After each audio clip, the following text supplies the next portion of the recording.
Good morning, সুপ্রভাত। অ্যাস্ট্রোথেরাপি দেবিকাতে আমি আপনাদের প্রত্যেককে স্বাগত জানাই। আমি দেবিকা ঘোষ, আপনাদের ট্যারোকার রিডার, আপনাদের বন্ধু এবং ভালোবাসার মানুষ। কেমন আছেন বন্ধুরা?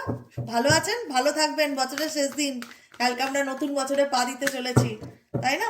একটা আলাদাই আনন্দ, যেমনই হোক। জানি জীবনে অনেক কিছু হারিয়েছি, বা জীবনে অনেক কিছু নেই, বা অনেক ভালো জিনিস বা অনেক কাছের প্রিয়জন আমাদের থেকে দূরে চলে গেছে, কিন্তু শোক করে জীবনে এগোনো যাবে না। শোক নিয়ে নয়, শোককে স্যারেন্ডার করে ডিভাইনের কাছে সামনের দিকে এগিয়ে যাওয়ার চেষ্টা করতে হবে। নতুন বছরকে নতুনভাবে অ্যাকসেপ্ট করতে হবে, জীবনটাকে নিয়ে নতুন করে পরিকল্পনা করতে হবে এবং নিজের ভালোর কথাও ভাবতে হবে, তাই না? তো চলো দেখে নেই আজকে 25-এর লাস্ট রিডিং। কালকে 111 পর্টাল, জানো?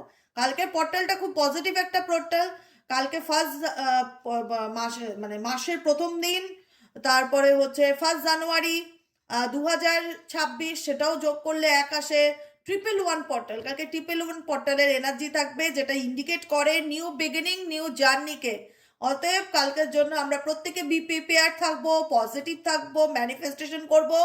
কিছুই করতে না পারি, অন্তত পজিটিভ থাকবো। কোনো উল্টো পাল্টা কথা, কোনো নেগেটিভ কথা, কোনো নেগেটিভ থট আমরা মাথার মধ্যে আনবো না। আমরা ভাববো যে কালকের দিনটা আমরা কি কি ম্যানিফেস্ট করতে পারি, কি কি আমাদের লাইফে পুরো বছরটাতে আমরা পেতে পারি, ম্যানিফেস্টেশন করতে পারি। ঠিক আছে? তো চলো দেখে নেবো 2025-এর আজকে শেষ দিন। আজকের দিনটা শেষ হয়ে গেলে টাটা বাই বাই। 2025 সাল বিদায় নেবে আমাদের জীবন থেকে। যাক, কেমন গেছে 25টা? বলো, 25-এর অভিজ্ঞতা কি? খাট্টা মিঠা? অনেকে বলবে দিদি মিঠাই নেই, শুধু খাট্টাই আছে, তাই না?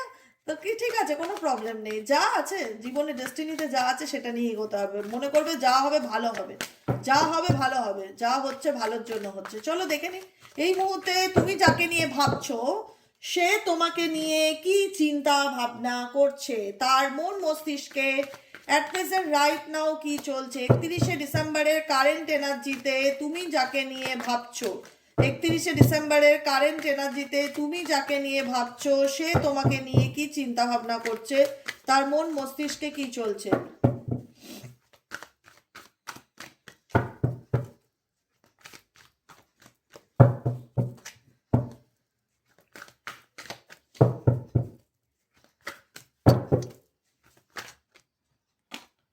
ও মাই গড, 8 অফ ওয়ান্স এর এনার্জি। ব্যক্তি তোমার প্রতি অবসেসড। এক্স ওয়াই যাকে নিয়ে রিডিং দেখছো, এই ব্যক্তি তোমার প্রতি আসক্ত। আসক্ত বোঝায় না যে আজকে হয়তো তোমরা নো কন্ট্যাক্টে আছো, আজকে হয়তো তোমাদের সেপারেশন হয়ে গেছে। 4 অফ ওয়ান্স এর এনার্জি, তোমাদের বিয়ে হয়ে গেছে বা বিয়ের কথা হয়ে গেছে, কিন্তু বিয়ের কথা হয়েও বিয়ে হয়নি। এখানে অনেকেরই আছো যে ম্যারেজ হওয়ার ছিল, ম্যারেজ হলো না। সেই জায়গাটায় দাঁড়িয়ে আজকে আমরা নো কন্ট্যাক্টে আছি, বা বিয়ে হয়েও আমরা সেপারেশনে আছি, বিবাহিত জীবনে আমাদের ভালো যাচ্ছে না। তো সেক্ষেত্রে এই পার্সন কি আমাকে মনে করে, এই পার্সন কি আমাকে চায়? ডেফিনেটলি চায়। এখানে ফায়ার এনার্জি রয়েছে। এখানে দেখা যাচ্ছে তুমি বসে রয়েছো, তোমার পার্সন তোমাকে স্ট্রবেরি খাওয়াচ্ছে। ঠিক আছে? তো এটা ইন্ডিকেট করে এই ব্যক্তি তোমাকে চাই, তোমার প্রতি অবসেসড, ইনফ্যাচুয়েশন, তোমার প্রতি তার একটা আসক্ত কাজ করে। সে চাইলেই যে তোমাকে ভুলতে পারছে সেটা ডেফিনেটলি নয়। দ্য ডেভিল এনার্জি, নাম্বার 15-এর এনার্জি। এখানে ডেট অফ বার্থ হিসেবে হতে পারে 17 নম্বর, 8 নম্বর, 26 number, 31 number, 22 number, 4 number, 15 number, 6 number, 24 নম্বর। ঠিক আছে? ডেট অফ বার্থে থাকতে পারে দ্য ডেভিল এনার্জি। কিন্তু এই ব্যক্তির চাওয়া পাওয়াটা তোমার দিকে, এই ব্যক্তির চাওয়া পাওয়াটা খুব একটা পজিটিভ নয়। সেটার মধ্যে ভীষণ রকম একটা স্বার্থান্বেষী বা মেটেরিয়ালিস্টিক বা ফিজিক্যালি অ্যাট্রাকশনকে ভীষণ কানেক্টেড করে এনার্জি। ঠিক আছে? এখানে এই ব্যক্তি তোমার প্রতি যে বিশাল আবেগপ্রবণ, খুব ইমোশনাল, সেটা নয়। দেখো, একটা মানুষকে অনেক রকম ভাবে চায়।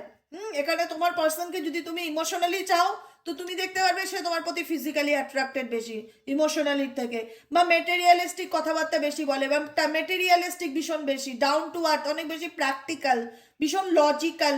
যেখানে দাঁড়িয়ে তোমার মনে হবে যে আমি এতটা আবেগপ্রবণ দিদি, আমার পার্সন এত লজিক্যাল কি করে হতে পারে, ও এত কি করে মানে অ্যাগ্রেসিভ হতে পারে, বা ও কি করে সবসময় স্বার্থ দেখে। এরকম একটা ভাইব্রেশন তোমাদের মধ্যে ফিল হবে, কারণ তোমরা ভীষণ রকম পজিটিভ এবং পিওর লাভকে ক্লেম করো তোমাদের জীবনে, আর তুমি উল্টো দিক থেকে দেখতে পাও তোমার পার্সনের নেগেটিভ প্যাটার্ন, প্যাটার্নটাই তার তোমার মনে হয় যে তোমার পার্সনের বডি ল্যাঙ্গুয়েজ বা বডি ভাইব্রেশন তুমি সেটাকে পজিটিভলি নিতে পারো না।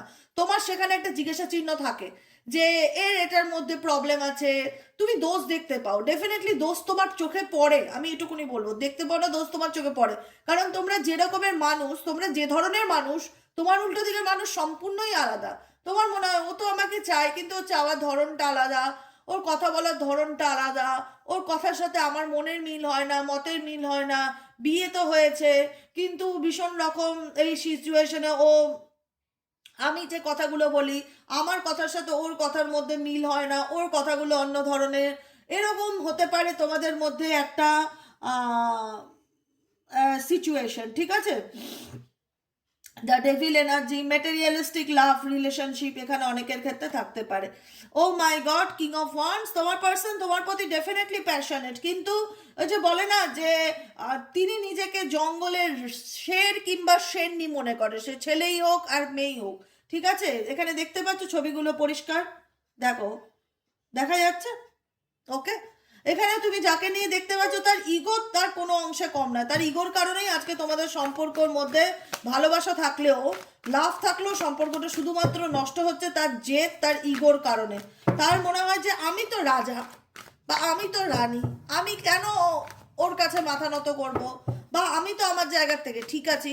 এই ব্যক্তি মেবি হয়তো তার নিজের ভুল কখনো সে নিজে দেখতেই পায় না। তুমি যাকে নিয়ে রিডিং দেখছো XYZ, সেই ব্যক্তি হয়তো কখনো তার নিজের ভুল মানতেই চায় না, বা নিজের দোষটা নিজে কখনো সে দেখতেই চায় না বা দেখতেই পায় না, এরকম এনার্জি। তার মনে হয় যে আমি যেটা করেছি ঠিকই আছি, আমার জায়গা থেকে আমি ঠিকই আছি। ভীষণ রকম ব্ল্যাক কালারের পোশাক পরতে মেবি তোমার পার্সন ভালোবাসে, বা ব্ল্যাক কালারের গাড়ি থাকতে পারে, বা ব্ল্যাক কালারটা তার খুব পছন্দের কালার হতে পারে। তার নিজের একটা কি বলতো, তার নিজের ফিনান্স বলো, চাকরি বলো, পজিশন বলো, রূপ বলো, এই ব্যক্তি কোনো কিছু নিয়ে খুব অহংকার করে।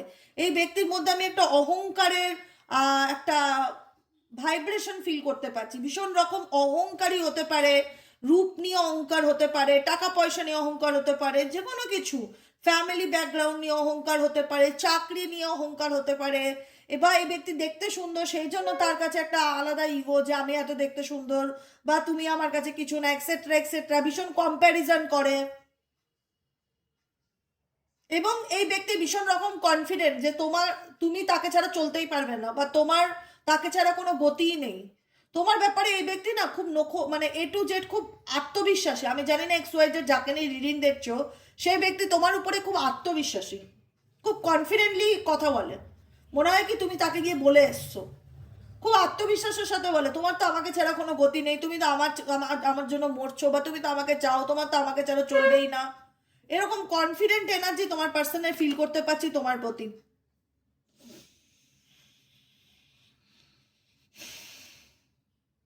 এই ব্যক্তি ডেফিনেটলি লাভ চায়। এই ব্যক্তি যে ভালোবাসা চায় সেটা নয়, এই ব্যক্তি লাভ চাওয়ার বা ভালোবাসা চাওয়ার ধরনটা অন্যরকম। এই ব্যক্তির মধ্যে কখনো করুণা, এমপ্যাথি, সহানুভূতি, সরি এগুলো দেখতে পাবে না। এই ব্যক্তি বলবে এই তুমি আমাকে ভালোবাসবে, তুমি আমার লাইফে আসবে, তুমি আমার সাথে থাকবে, মানে প্রত্যেকটা কথার মধ্যে একটা রেলা, একটা অ্যাটিটিউড, মনে হবে দয়া করছে তোমার সাথে ভালোবাসার লাইফে, বা তোমাকে বিয়ে করে, তোমার সাথে সংসার করে, তোমাকে বাচ্চা জন্ম দিয়ে তোমার উপর মোটামুটি দয়া করছে এই ব্যক্তি, তুমি তার দয়াতে বেঁচে আছো, এরকম ভাইব্রেশন ফিল হচ্ছে আমার। এই ব্যক্তি তোমার কাছ থেকে ডেফিনেটলি প্রেম চায়, ভালোবাসা চায়, কিন্তু এই ব্যক্তির চাওয়া পাওয়া আর এই ব্যক্তির বলার ধরন দুটো ডিফারেন্স আলাদা। আমি বলবো ইউটিউব জেনারেল প্রেডিকশন, ইউটিউব একটা সোশ্যাল প্ল্যাটফর্ম, এখানে দাঁড়িয়ে আমি যতটুকু এনার্জি নিয়ে রিডিং করি, যাদের সাথে যতটুকু ম্যাচ করবে ডেফিনেটলি ক্লেম দিস এনার্জি। যেখানে মনে হবে যে আমার ম্যাচ করছে না, লেট গো দিস এনার্জি, ঠিক আছে? একদম রিল্যাক্সে থাকবে।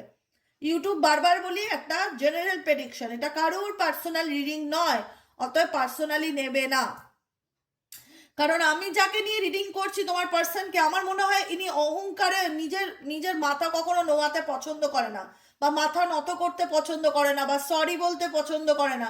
এই ব্যক্তি ডেফিনেটলি তার জীবনে সে এস অফ কাপসের এনার্জি, প্রেম চায়, ভালোবাসা চায়, নিঃশর্তে চায়, তোমাকে সে ওয়েলকাম করার জন্য রাজি, কিন্তু এখানে সেই ব্যক্তি তিনি অ্যাকশন ওরিয়েন্টেড যে সেটা নয়। তিনি ভাবছে যে আমি কেন মাথা নত করব, আমি কেন সরি বলবো, সব দোষ তোমার। এই ব্যক্তি কখনো মানতেই পারে না তিনি দোষ করতে পারে। তুমি যাকে নিয়ে রিডিং দেখছো সেই ব্যক্তি কোনোদিনও মানতেই পারে না তিনি দোষ করতে পারে বা তার দ্বারাও দোষ হতে পারে, ভুল জিনিসটা তারও হয়, এই জিনিসটা সে মানতেই চায় না। এক্স ওয়াই যে যাকে নিয়ে তুমি রিডিং দেখছো, যে কারণে এই ব্যক্তি নিজের জায়গা থেকে মনে করে আমি তো ঠিক আছি, আমি তো ভালো আছি, আমি তো ফাইন, আমি তো ওকে, চলো নিজের এনার্জিকে এই মুহূর্তে ব্যালেন্স করে চলার চেষ্টা করছে। এই জায়গায় এই মুহূর্তে তোমার পার্সন যেটা দেখতে পাচ্ছি নিজের কোনো কিছুর দিকে এফোর্ট দিচ্ছে না, এফোর্ট নেই বর্তমান এনার্জিতে। বছরের শেষ দিন, আমার বলতে খারাপ লাগলো, এটাই ধ্রুব সত্য। হোপ রাখে এই ব্যক্তি, হোপ রাখে তুমি তাকে নিজের থেকে সরি বলবে, তুমি তাকে নিজের থেকে মানে ক্ষমা চাইবে, তুমি দোষ না করলেও তাকে নিজের থেকে সে সরি বলবে। এই ব্যক্তি হোপ রাখে, কারণ এখানে দ্য টেম্পারেন্স এনার্জি ইন্ডিকেট করছে এই মুহূর্তে এই পার্সন নিজের এনার্জিকে ব্যালেন্স করে চলার চেষ্টা করছে। পজিটিভ আছে, আমি বলবো না যে খুব একটা ডিপ্রেশনে আছে, খুব কনফিডেন্ট তোমার পার্সন তোমাকে নিয়ে, খুব কনফিডেন্ট, এত কনফিডেন্ট মেবি কোথা থেকে আসছে। এই ব্যক্তি খুব আত্মবিশ্বাসী, যে কোথাও যাক কি না যাক সে তুমি তার কাছে ফিরে আসবেই, বা তুমি তার কাছে থাকবেই, বা তুমি তাকে ছাড়া চলতেই পারো না। তোমাকে নিয়ে খুব কনফিডেন্ট এই ব্যক্তির মধ্যে, যে কারণে এটা তার আত্ম অহংকারের একটা কারণ। এনার মধ্যে আত্ম অহংকারের অনেক কিছু কারণ আছে। তোমার কারেন্ট ফিলিংস কি দেখে নেই, তোমরা কি ভাবছো এই সম্পর্কটাকে নিয়ে। Please divine angel, divine universe help করুন ও গাইড করুন আমার যে বন্ধুরা রিডিং দেখছে এই মুহূর্তে দাঁড়িয়ে, তাদের current feelings at present right now, তারা এই মুহূর্তে কি চিন্তা ভাবনা করছে। Please divine angel, divine universe help করুন ও গাইড করুন। Angel archangel Michael please help me and guide me. Angel archangel Michael please help করুন ও গাইড করুন আমার যে বন্ধুরা এই মুহূর্তে দাঁড়িয়ে রিডিং দেখছে, তাদের কারেন্ট ফিলিংস কি অ্যাট প্রেজেন্ট রাইট নাও, তারা বর্তমানে কি চিন্তা ভাবনা করছে।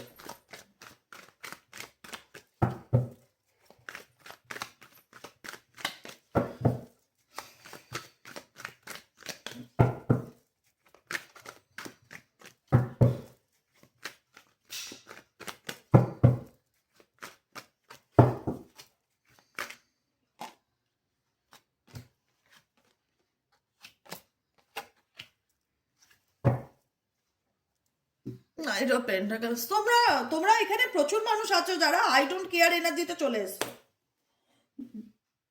তোমাদের আর কোনো এফেক্ট পড়ে না। ডেফিনেটলি থটফুল, তাকে নিয়ে তুমি চিন্তা করো বা তার চিন্তা ভাবনা তোমার মন মস্তিষ্কে আসে, কারণ এই সম্পর্কে তোমার অনেক বেশি অবদান আছে, যে সম্পর্কটাকে নিজের বুকে আগলে সামনে রেখেছো, এত ভালোবাসা দিয়েছো, এত আদর যত্ন দিয়েছো, এত রেসপেক্ট করেছো একটা সম্পর্ককে, একটা সম্পর্ককে নিয়ে এত স্বপ্ন দেখেছো, ইভেনচুয়ালি সেই ব্যক্তির সাথে তুমি বিয়েও পর্যন্ত করেছো। যারা ম্যারেজ করেছো তাদের ক্ষেত্রে বলি, বা যারা ম্যারেজ করোনি ম্যারেজের স্বপ্ন দেখেছো যে ইন ফিউচার এই পার্সনের সাথে আমার বিয়ে হবে, এ আমার উড বি লাইফ পার্টনার হবে।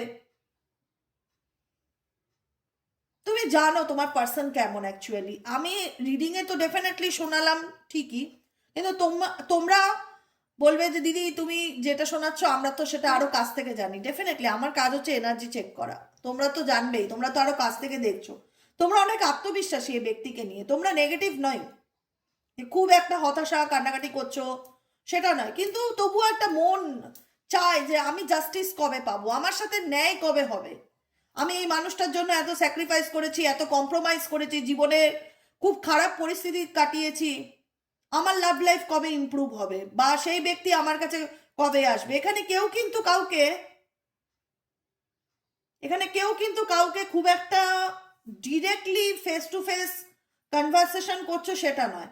এখানে তোমার পার্সনও তোমাকে স্পাই করছে, দেখো পেজ অফ সোয়ার্ডস এর এনার্জি, কিন্তু এই মুহূর্তে তুমি বা তোমার পার্সন দুজনের মধ্যে প্রচন্ড রকম mood swings, mental anxiety, depression, ভীষণ রকম মানসিক চঞ্চলতা, অস্থিরতা দেখা যেতে পারে, এটা তোমাদের মধ্যে হতে পারে। হুম তোমরা ডিরেক্ট এই ব্যক্তিকে স্পাই করছো না, তোমরা ডিরেক্ট এই ব্যক্তির ব্যাপারে জানার চেষ্টা করছো না, কারণ তুমি জানো যে এই ব্যক্তি খুব ইগোয়েস্টিক বা অহংকারী, এই ব্যক্তি বদলাবার নয় বা শুধরাবার নয়। তুমি তোমার ভালোবাসা নিয়ে নিশ্চিত যে অ্যাকচুয়ালি তোমার লাভ লাইফ কেমন তুমি খুব শিওরলি জানো, যে কারণে তুমি খুব একটা এই ব্যক্তির উপর, এই ব্যক্তিকে তুমি দেখাতে চাও তুমি ভালো আছো, আমি এটুকুনি বলবো। এই ব্যক্তিকে তুমি দেখাতে চাও তুমি ভালো আছো, আমার জীবনে কোনো প্রবলেম নেই, আমি ওকে, আমি ফাইন। কারণ তুমি তোমার লাভ লাইফ নিয়ে তুমি নিশ্চিত যে তোমার ভালোবাসার জীবনে কি চলছে না চলছে, কারণ তুমি এটাকে টিকিয়ে রাখার জন্য যথেষ্ট এফোর্ট দিয়েছো। নাম্বার 7-এর এনার্জি দুবার এসছে, নাম্বার 7-এর এনার্জি দুবার এসছে, 7 অফ পেন্টাকেল, 7 অফ ওয়ান্স। নিজের সবটুকু দিয়ে চেষ্টা করেছে এই সম্পর্ককে টিকিয়ে রাখার জন্য, কিন্তু তুমি দেখেছো তোমার পার্টনারের মধ্যে তুমি সেরকম পরিবর্তন লক্ষ্য করতে পারোনি। তোমার মনে হয় যে সে ভীষণ রকম স্বার্থ বা ভীষণ রকম কারণ ছাড়া আমার সাথে সম্পর্কে আসতে চায় না, যে কারণে তোমরা খুব একটা, তোমরা এক এক নম্বর হচ্ছে এখানে অনেকেই জাস্টিস বা ন্যায় এগুলোর জন্য ওয়েট করে আছো। আর মেবি তোমার মনের মধ্যে এই ব্যক্তির সম্পর্কে একটা ক্ল্যারিটির অভাব রয়েছে। সবসময় মনে হয় যে এই ব্যক্তি কি চায়, এই ব্যক্তির মনে কি চলছে, তোমরাও কিউরিয়াস রয়েছো, তোমাদেরও জানতে ইচ্ছে করে যে অ্যাকচুয়ালি এই ব্যক্তি তোমাকে চায় কি না বা তার ইন্টেনশনটা কি। আর দ্বিতীয়ত হচ্ছে বাস্তবটাকে মেনে সামনের দিকে এগিয়ে যাচ্ছ অনেকেই। 2025 শেষ, তুমি আমার পিছনে আসো কি না আসো, আমি আমার মতন সামনের দিকে এগিয়ে যাবো। আমি মেন্টালি প্রিপেয়ার্ড, আমি নিজেকে ভালো রাখবো, নিজেকে ভালোবাসবো, নিজের মতন করে বাঁচবো। কিন্তু কোথাও না কোথাও একটা মন বলে যে আমি জাস্টিস চাই, আমি ন্যায় চাই। আমার সাথে এই ব্যক্তি যা করেছে সেটার কর্মফল যেন সে পায় বা সে যেন ভোগ করে, বা সে যেন আমার এহেমিয়তটা বোঝে বা আমার গুরুত্বটা বোঝে বা আমার ডেপটা বোঝে বা আমার ভ্যালুটা বোঝে যে সে কি হারিয়েছে। তুমি এই ব্যক্তির থেকে অনেকটা ডিস্টেন্স বজায় রাখছো, দূরত্ব বজায় রাখছো, কারেন্ট এনার্জিতে দেখা যাচ্ছে তুমি একটা মাথা ব্যথা করছো না বা এই ব্যক্তিকে খুব একটা ভাও দিচ্ছ না। মনে হচ্ছে যে তুমি এটাই বোঝাতে চাইছো যে তোমার ইগো তুমি নিয়ে থাকো, আমাকে আমার মতন থাকতে দাও, আমি আমার মতন চলতে চাই, আমার মতন ভালো থাকতে চাই, তুমি তোমার ইগো নিয়ে বাঁচো। কিন্তু মনের মধ্যে একটা মানসিক অশান্তি বা কনফ্লিক্ট চলছে যে অ্যাকচুয়ালি সেই ব্যক্তির চায়টা কি, অ্যাকচুয়ালি সেই ব্যক্তির চলছেটা কি মাথায়, তাই না? এরকম এনার্জি তোমাদের মধ্যে কি চলছে আমাকে ডেফিনেটলি কমেন্ট সেকশনে জানাবে, কমেন্টের মাধ্যমে। চলো দেখে নেবো কিছু লাভ মেসেজ থাকলে। তোমার পার্সন কি তোমাকে কোনো লাভ মেসেজ দিতে চায়? Please divine angel, divine universe help করুন ও গাইড করুন। Angel, archangel Michael, please help me and guide me.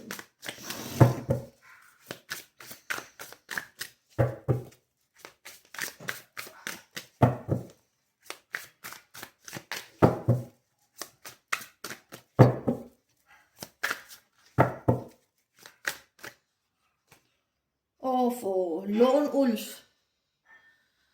এই ব্যক্তি এখন এই মুহূর্তে আলটিমেট একাকিত্বেতে ভুগছে। এই একাকিত্ব তোমারও হতে পারে বা তোমারও পার্সনেরও হতে পারে। Or are afraid of loving someone who could hurt you. এই এই এই জিনিসটা তোমাদেরও হতে পারে। তোমাদের বাইরেটা তুমি দেখাচ্ছ যে তুমি ভালো আছো বা তুমি এগিয়ে গেছো এই ব্যক্তিকে ছেড়ে, কিন্তু ভিতর থেকে একটা কোথাও না কোথাও একাকিত্ব অনেকেরই কুড়ে কুড়ে খায়। তোমার মনে হয় যে তোমাকে এই পরিস্থিতি থেকে তোমার পার্সন তোমাকে বিশ্বাসঘাতকতা করেছে বা বেইমানি করে এমন একটা সিচুয়েশনে চলে গেছে যেখান থেকে তুমি কি বেরোতে পারবে। অর আর ইউ অ্যাফ্রেড, তোমার মধ্যে ভয় কাজ করে যে loving someone who could hurt you, আবার যদি আমার জীবনে কেউ আসে আবার আমার সাথে বেইমানি করবে না তো, চিট করবে না তো, বা ধোকা দেবে না তো। I am stuck in visions of us together. এখানে হতে পারে তোমরা অনেকেই আছো বা তোমার পার্সোনালও এনার্জি হতে পারে যে তোমাদের সম্পর্কের দিনগুলো, যেটা একটা সময় হয় না যে দেখো সম্পর্ক তো প্রথম দিন থেকেই খারাপ হয় না, কোনো না কোনো রিজন, কোনো না কোনো কারণবশত সম্পর্ক একটু একটু করে টক্সিক হতে থাকে। কিন্তু এই টক্সিক সিচুয়েশনেও কিছু ভালো মুহূর্ত থেকে যায় যেটা তোমার পার্সনের বা তোমার দুজনের মনের মধ্যেই কাজ করে যে আমাদের সম্পর্কের মধ্যে কাটানো মুহূর্তগুলো চাইলেই আমরা ভুলতে পারি না বা চাইলেই আমরা ডিলিট করতে পারি না। মনে পড়ে সেই মুহূর্ত যেটা একটা সময় আমরা খুব ভালো কাটিয়েছিলাম, পেইনফুল মেমোরিজ। কারণ তোমাদের সম্পর্কের মধ্যে এত মানে সুইট বিটার কিছু মেমোরিজ আছে যেটা তোমাদের মনে পড়লে তোমাদের খুব কষ্ট হয় যে এই মানুষটা আমাকে কত যন্ত্রণা দিল, কত ব্যথা দিল, কত কষ্ট দিল, কিভাবে আমার সাথে খারাপ ব্যবহার করলো, অনেক কিছু। তোমার এই সম্পর্কের মেমোরিজটা তোমাদেরকে ভীষণ পেইন দেয় বা যন্ত্রণা দেয়। এই সম্পর্কের অভিজ্ঞতাটা তোমাদের জন্য আই থিঙ্ক খুব একটা পজিটিভ নয়। I am the man, I can't stop thinking about you, I can't do this right now. এই মুহূর্তে মেবি তোমার পার্সন তোমাকে বলতে চায় যে আমি যতই তোমাকে নিয়ে ভাববো না ভাবি, তবুও তোমার চিন্তা ভাবনা আমার প্রত্যেকটা মুহূর্তে মন মস্তিষ্কে চলতে থাকে। এটা এনার্জিটা দুজনের ক্ষেত্রেও হতে পারে, আমি বললাম সিমিলারিটি, লাভ মেসেজ হলেও, কারণ সম্পর্কটা একজনকে নিয়ে হয় না, সম্পর্কটা দুজনকে নিয়ে হয়। এখানে তোমাদের ক্ষেত্রেও হতে পারে যে তোমরা এই সম্পর্কের খারাপ অভিজ্ঞতাগুলোকে চাইলে ভুলতে পারছো না, এই সম্পর্কের কাটানো মুহূর্তগুলো তোমাদের প্রত্যেকটা মুহূর্তে মনে হচ্ছে যে একটা সময় কত ভালো ছিলাম, আমার কাছের মানুষটার সাথে আমি কত আনন্দে সামনের দিকে এগিয়েছিলাম, আজকে সে বুঝতে চায় না, কিন্তু তবুও তাকে ভুলতে পারি না, I can't stop thinking about you, প্রত্যেকটা মুহূর্তে তার কথা চিন্তা ভাবনা মনে চলে, I can't do this right now, কিন্তু এই মুহূর্তে আমি কিছু করতেও পারছি না, এরকম এনার্জিও তোমাদের মনের মধ্যে চলতে পারে। বুঝতে পেরেছো যে আমি এই মুহূর্তে কিছু করতে পারছি না, বা তোমার পার্সন চাইছে কিছু অ্যাকশন, কারণ সম্পর্কের মধ্যে যদি ইগো চলে আসে না, সে সম্পর্ক ঠিক হওয়াটা সত্যি খুব ডিফিকাল্টি ব্যাপার। My life is mess right now, এই মুহূর্তে তোমার পার্সনের মনে হচ্ছে তার জীবনটা এলোমেলো হয়ে গেছে, ঘেটে ঘ হয়ে গেছে, আই ক্যান প্রমিস এনিথিং, সেই মুহূর্তে তোমাকে সেভাবে কোনো কমিটমেন্ট দিতে পারছে না বা প্রতিশ্রুতি দিতে পারছে না যে সে কি চায়, because I can make a decision, কারণ এই মুহূর্তে তার সে কোনো সিদ্ধান্তের জায়গায় আসতে পারছে না, বিকজ তার লাইফে কোনো অপশনস থাকতে পারে, ফ্যামিলি প্রোগ্রাম থাকতে পারে, যাই হোক যে কোনো সমস্যা থাকতে পারে, যে কারণে এই ব্যক্তি এই মুহূর্তে দাঁড়িয়ে সঠিক কোনো সিদ্ধান্তে আসতে পারছে না। বুঝতে পেরেছো? এটাই হচ্ছে তোমার পার্সোনাল কারেন্ট এনার্জি। কেমন হলো রিডিংটা কমেন্ট সেকশনে জানাতে ভুলবে না, লাইক করবে, সাবস্ক্রাইব করবে, চ্যানেলের সাথে থাকবে, পাশে থাকবে। দেখা হচ্ছে আবার বিকেলে রিডিং এ। কি বলবো, ভালো থাকো, সুস্থ থাকো, সুন্দর থাকো, পজিটিভ থাকো। কে কি ভাবলো ঠিক আছে, ছেড়ে দাও সবকিছু উপরওয়ালার হাতে, লেট গো করো। ভগবানের কাছে বড় জোর প্রার্থনা ছাড়া আর কিছুই করতে পারবে না। ম্যানিফেস্ট করো, পজিটিভ থাকো, যেটা তোমার সেটা তোমারই থাকবে। একটা কথা মাথায় রাখবে, পৃথিবীর কোনো শক্তি তাকে আটকাতে পারে না, যেটা তোমার সেটা তোমারই থাকবে। অতএব নিজেকে ভালো রাখো, নিজেকে ভালোবাসো, সামনের দিকে এগিয়ে যাও, পজিটিভ থাকো। হ্যাঁ, তোমরা যতই যা করো না কেন, তোমরা মন থেকে চাও যে আমি জাস্টিস চাই বা আমি ন্যায় পেতে চাই, আমি চাই আমার সাথে যে অন্যায়টা হয়েছে সেটার কর্মফল যেন এই মানুষটা ভোগ করে, এই মানুষটা যেন ইগো ভেঙে একদম ধূলিসাৎ হয়ে যায়, এই মানুষটা যেন আমার কাছে এসে সরি বলে, এই মানুষটা যেন নিজের ভুল বুঝতে পারে। এখানে অনেকেই এরকম চাইছো বা আশা করছো, আমার যতটুকু ফিল হচ্ছে রিডিং করতে করতে। বুঝতে পেরেছো? কারণ তোমরা এই সম্পর্কে এতটা বেশি স্যাক্রিফাইস করেছো, এতটা বেশি গিভিং এনার্জিতে ছিলে যে সেখানে দাঁড়িয়ে তুমি রিসিভ কিছু করোনি, শুধু দিয়েই গেছো ভালোবাসার বিনিময়। ঠিক আছে? তো যে কারণে তোমাদের মধ্যে যতই একটা থাকুক আই ডোন্ট কেয়ার অ্যাটিটিউড, কিন্তু তবুও কোথাও যেন একটা মানসিক অশান্তি বা মনের মধ্যে কষ্ট বা মন খারাপ বা মন মেজাজ ভালো না থাকা, মনের মধ্যে একটা ডিস্টার্বনেস ফিল হয়। বুঝতে পেরেছো? এটাই হলো আজকে রিডিং। কেমন লাগলো জানিও, মতামত করো, লাইক করো। আজকে এই যে চ্যানেলটা এই মুহূর্তে দাঁড়িয়ে তোমরা সবাই এখন রিডিং শুনছো, এখানে আর 50 জন যদি সাবস্ক্রাইব করো, কালকে 1 জানুয়ারিতে আমার 40,000 সাবস্ক্রাইবার হয়ে যাবে। তাই প্রত্যেকের কাছে 31শে ডিসেম্বরের আমার স্পেশাল রিকোয়েস্ট, যারা ভাই বোনরা দেখছো, যারা সাবস্ক্রাইব করেছো তারা করেইছো, যারা করোনি প্লিজ সাবস্ক্রাইব অবশ্যই করো। দিদি সকালে উঠে একটু দেখতে চায় যে দিদির ইউটিউব চ্যানেলে 40,000 সাবস্ক্রাইবার হয়ে গেছে, তাও বছরের প্রথম দিনে। বুঝতে পেরেছো? 111 এনার্জিতে আমি উইশ করছি ইউনিভার্সের কাছে কালকে যেন আমার 40,000 সাবস্ক্রাইবার হয়ে যায়। আমি মন থেকে চাই এই চ্যানেলে কালকে 40,000 হোক। এটা হয় না যে মনে থাকবে 1 জানুয়ারিতে আমার 40,000 সাবস্ক্রাইবার হয়েছিল, এটা একটা আনন্দ, আর কিছুই না। আমরা অল্পতেই খুশি, বিশেষ কিছু লাগে না, এটা একটা সামান্য উইশ। তাই যারা নতুন দেখছো, ফার্স্ট টাইম আমার চ্যানেলে এসছো, প্লিজ একটু সাবস্ক্রাইব করে দিও। হ্যাঁ, আজকের মতন এখানেই শেষ, আবার দেখা হচ্ছে কালকে। টাটা।